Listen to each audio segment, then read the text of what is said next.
नमस्कार मु पुष्पलता कलिंग ओडिशा न्यूज को स्वागत करुछि।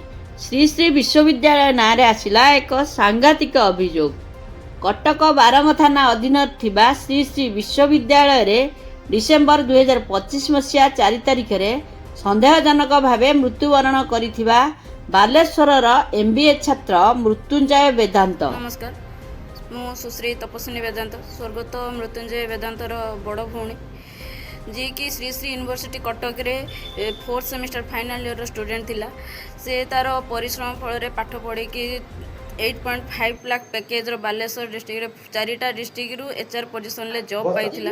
घर आर्थिक परिस्थिति बहुत अभाव रे थिले मध्य आमे ताको स्टडी लोन करे कि पाठ पढैतिलु। बहुत परिश्रम से करितिला। मृत्युंजय वेदांत को परिवार को आज पर्यंत न्याय मिल पाला नहीं। परिवार पक्षरु बारंग थाना रे एही घटना नै एफआईआर करा जायथिले मध्य पुलिस हाथ बांधी बसिछि।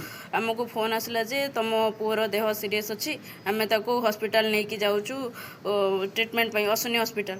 आमे संगे संगे बालेश्वर बाहरिलु कटक जीवा पई। सरकार लोकंक सरकार कहथिबा बेले न्याय पई मुह खोली व्याकुल निवेदन कले बड़ भौणी सुश्री तपस्विनी वेदांत होची। किंतु आमे जाई कि पहुंचला परे से माने कहउचंदी कि आम पुओ आउ नाही मृत बोली। तो तापरे आमको बारंबार चाप पकाउछंती कि तमे नहीं जाओ तुम पिला को बिना पीएम रे तमे घर को नहीं जाओ। आमे कहिला परे भी बारंबार आम ऊपर चाप पकाउछि कि बिना पीएम रे घर को नहीं जाओ। परिवार लोकंक संदेह जे श्री श्री विश्वविद्यालय रे मृत्युंजय को मारी दिया जाय।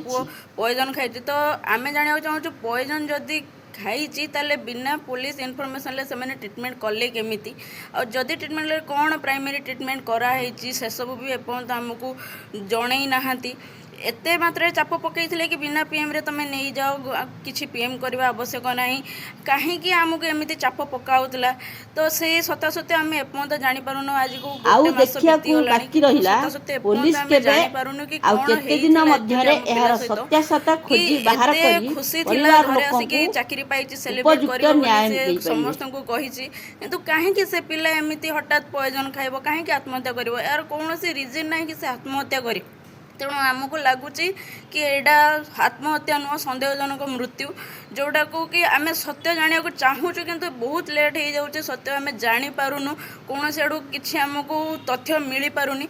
तेणु आपण मान अनुरोध ए वीडियो को अधिक रु अधिक शेयर करूँ एवं आमको न्याय मिलने साहाय्य करूँ। मो भाई को मो परिवार लोक को मत एति अनुरोध करुच्ची कि आमको न्याय देवाई आप साहाय्य करूँ। धन्यवाद।